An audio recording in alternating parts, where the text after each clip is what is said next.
It's definitely an art form in its own regard.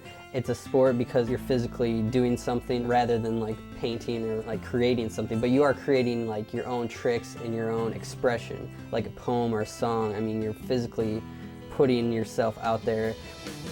The thrill level of learning just one trick in a week, an hour, a day, a year, just that feeling of getting that trick once is pretty rewarding. You're just out there kicking a skateboard around. How hard can that be? Well, if you've ever been on a skateboard and tried to skateboard, I'm sure you realize it's not as easy as it looks. It's not just athleticism, but kids are expressing themselves when they can do something different. It's almost like dance, because every corner you go around, you're going to experience something different, and you could do something different on your board. Just the expression, super creative, just being able to do whatever you want and nobody be able to judge you or tell you how it should be done. Actually, most of my friends, I think, are through skateboarding. And I think without skateboarding, I don't know what I'd be. Skateboarding is just that, it's skateboarding. It's a beautiful thing. You never think going to a skate park, you know, with a bunch of strangers, you'd make friends, you know, right away, but that's one of the reasons I stuck with it. Is just like, it turns into like a big family.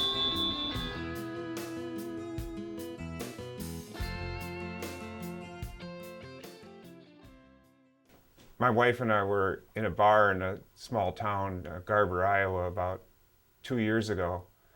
And there was a fellow at the bar, and he was asking me what I did for a living. And I said I sold skateboards. And I got up to go to the restroom, and he tapped my wife on the shoulder, and he said, you know, he's not going to make it. And I came back, and she told me, and I said to the guy, so you don't think I have a very good business plan? And he goes, I don't know how to tell you this, but you're not going to make it. I grew up with 4 older sisters, so I absorbed their music, and we grew up on a corner where everything was happening. So I was always amused by youth culture, what was new, what was hip. We met in Madison in 1985. We actually worked together at a group home for kids coming out of recovery or court-ordered placement. My husband always wanted his own business, and that's kind of how we got the retail bug. And so we had like a little hippie shop, used clothing sort of thing. Well, skateboarding kind of came to me. We had a retail store that was in operation for about a year, and a couple skaters approached me and asked if I'd get some boards in for them. And so we were like, well, okay, if that's what you want, we'll get some skateboards for you. And we brought a couple in, and we brought a few more in, and it just snowballed. I wish I could say I had a vision, but it just kind of fell in my lap. We've always just responded to people's needs. You know, if people wanted something and we really felt it was something that we would like to carry, then we would meet their needs, you know, give the people what they asked for. So we did, and Ted was actually one of the first kids that was coming in to the skateboard shop. It had a lot of impact on my skateboarding because I grew up in this block, so I've always been coming through the stores, and I believe this store is about 12 years old, about 15 years into skateboarding. I mean, I always looked up to the kids that came or that worked here and stuff.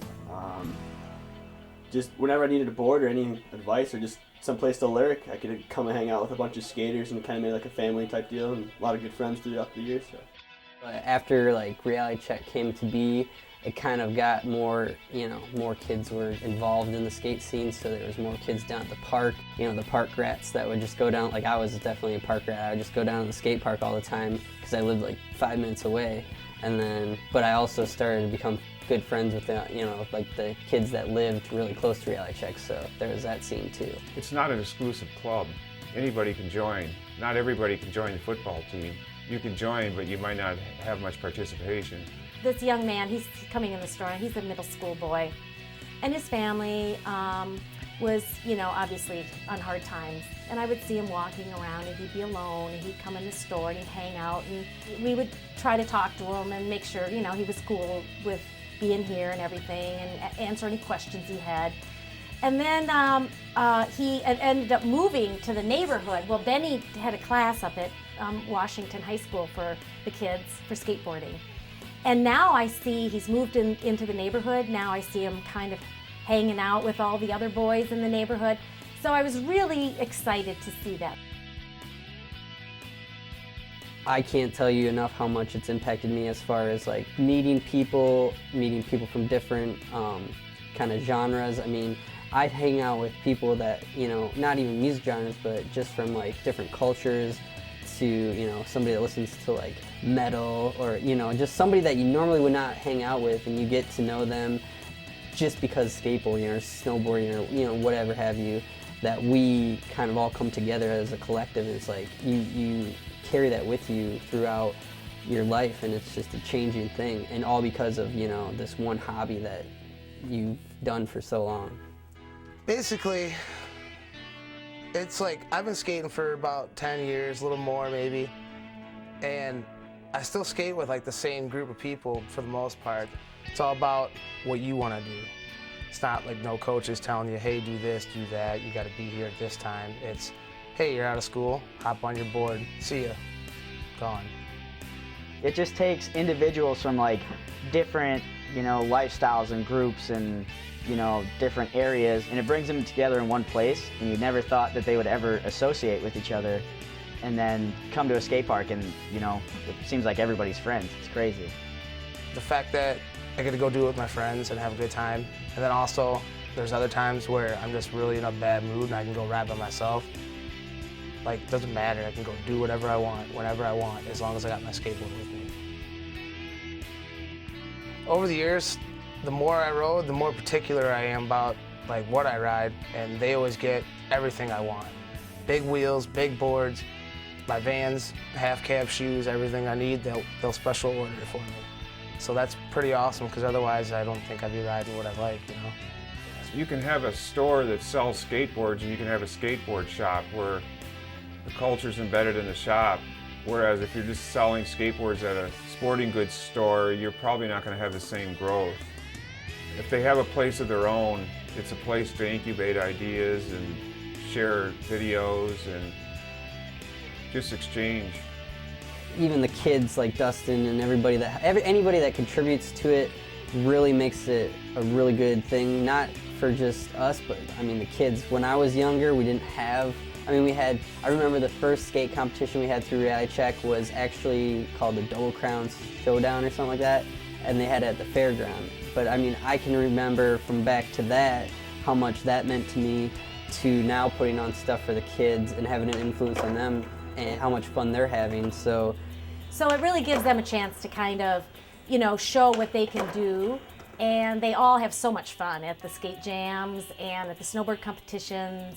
So, you know, there really aren't a lot of organized sports groups that hold those competitions, so we kind of fill that void. People see all these kids running around the streets at night, you know, getting in fights and stuff, and all the crime that's been going on. Well, give them something to do. Maybe if they had a nice skate park to go to, maybe they wouldn't be out, you know. In 2006, we took 1,000 signatures to the city council requesting that the city build a new skate park. The park they built in '99 was no longer modern, I guess would be the word. And the city approved a $400,000 budget for 2009, but in budget cutbacks, that got tabled. And so now we're starting all over again. And the city does have a skate park on the drawing board, so it looks like we'll get something going again. I think the kids, you know, want a better skate park. They deserve a better skate park. We're trying to, you know, get the park where it's really, you know, a nice park, a place where people will come from out of town, because the kids here, they love to go to Cedar Rapids and, you know, different towns to skate. I go out of town all the time to go skateboarding. You know, we just drove 3 hours away a couple weeks ago just to go to a skate park. All the kids that don't normally play like other sports, and give them a chance to go and try skateboarding.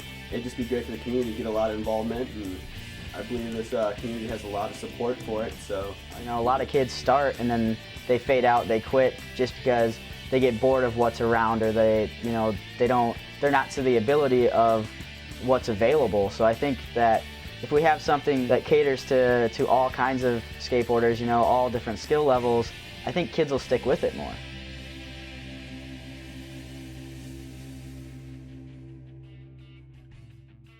Recently, a salesman came through the door and he wanted to sell us advertising. And I thought, well, I'll give him my time, you never know what he's got. And the first thing he says to us is he looks at Barb and I and he says, you folks are kind of old to own a skate shop. And I thought, well, you're kind of fat to sell advertising, but